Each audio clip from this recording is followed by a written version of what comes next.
The king was young, arrogant, and amazingly talented. He was convinced no color existed that was good enough for his garden, so he left it white. While he pondered how to create some new colors, his kingdom began attracting settlers, and soon he found himself with bigger problems.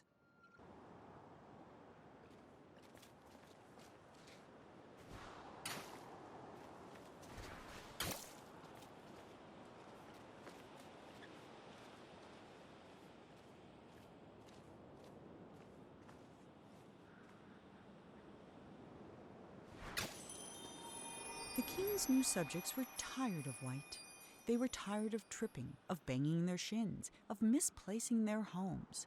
So they started painting everything, ruining the king's spotless design. In response, the king outlawed all non-magical brushes and pledged to spend the next month painting shadows for his kingdom.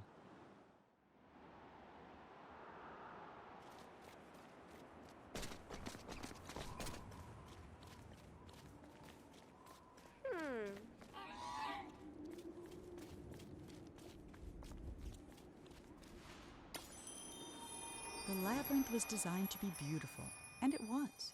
It was not designed to be practical, and it wasn't. Whole families got lost for weeks at a time, mail took months to arrive, and many worried a labyrinth of this size was bound to attract dragons. Eventually, the complaints grew so loud even the king couldn't ignore them.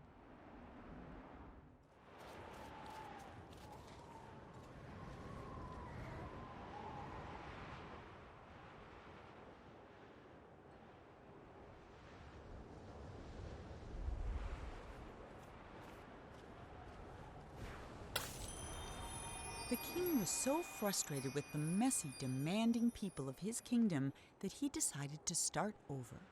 One morning he painted a boat and set off to find the perfect spot.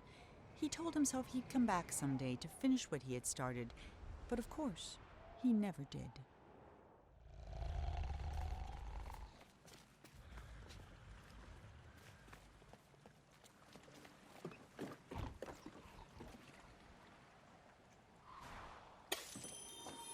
Sometimes the giant wondered about where all the people in the city had gone.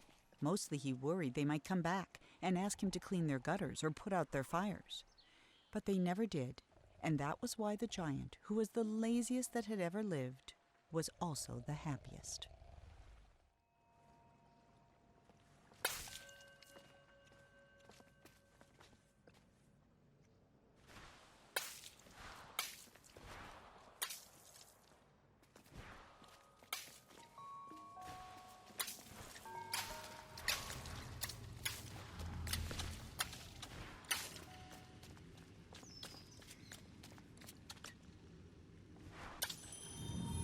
Before he discovered painting, the king was a potter.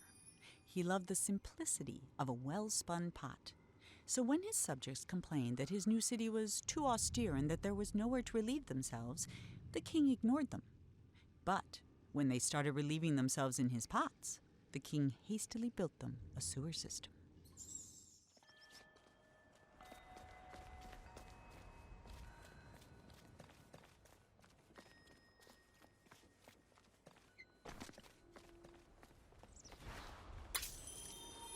As the city filled up with people, the streets filled up with garbage. In a fury, the king painted over the roads with a canal, which swept away the trash, along with some of the slower children. But the water brought something else, a horde of vines which began covering the city.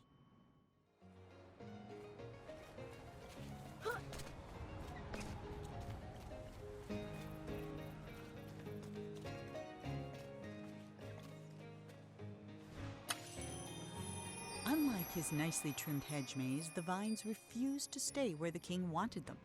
He ordered his subjects to pull up every vine they saw. But the people were getting tired of the king's endless decrees, so they secretly began watering the vines whenever the king wasn't looking.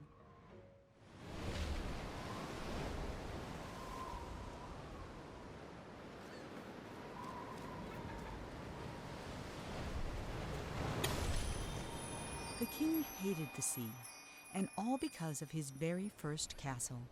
It was the only one he had ever come close to finishing, and it took him a single day. But then the tide came in and washed it all away. He vowed that someday he'd build a kingdom that would last forever.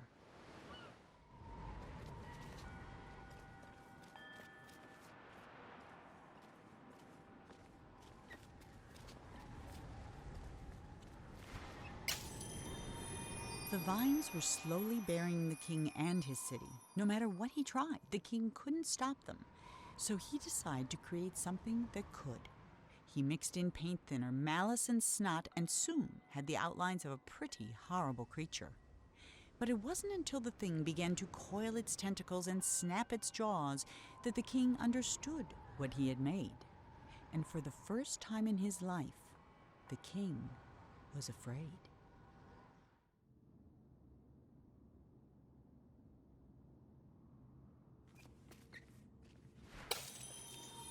Even half finished, the creature had no trouble swallowing up all the king's soldiers, half his zoo, and 3 peppermint gazebos. It was only with the help of his pet hippo and the giant that the king was able to force it into the sea. And though the water remained black for years after, the creature was never seen again on shore.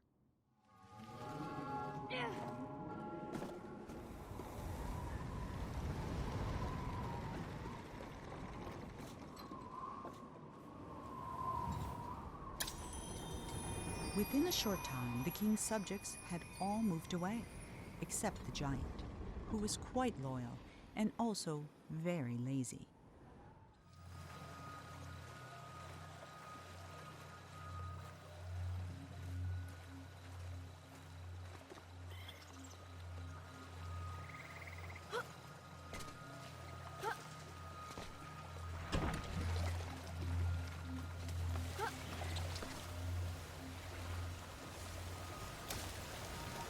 The king was tired of creating perfect kingdoms only to attract less than perfect subjects. He decided he'd have to leave a legacy the old-fashioned way, with a family. So he began to build one, starting with a house.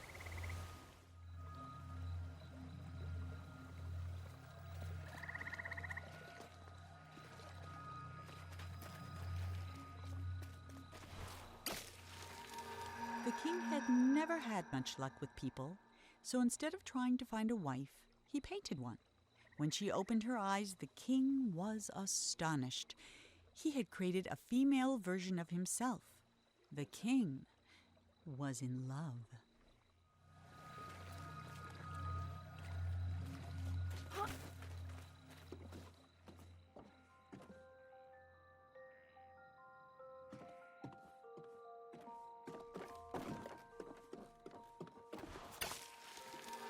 Bursting with joy, the king locked himself in his workshop painting gifts for his queen.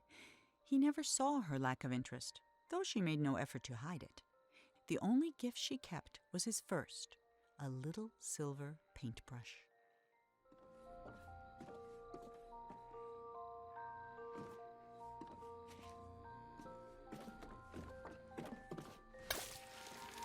Every day the king painted a new room for the house, and every day he abandoned it as not good enough for his queen. While he slept, the queen spent her nights painting creatures of the forest, though she never finished a single one. 5 months went by before the king noticed she was pregnant.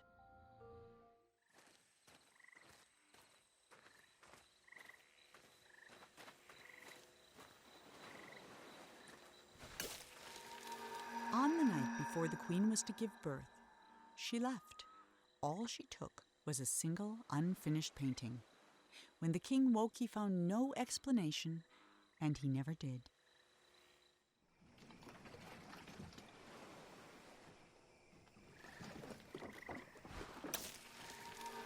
For 9 years, the king didn't paint a thing. Then he had a vision. A colossal monument of himself that would be his legacy for the ages. But he hadn't even finished painting the scale model, which was over 100 feet tall itself, when his powers began to fail.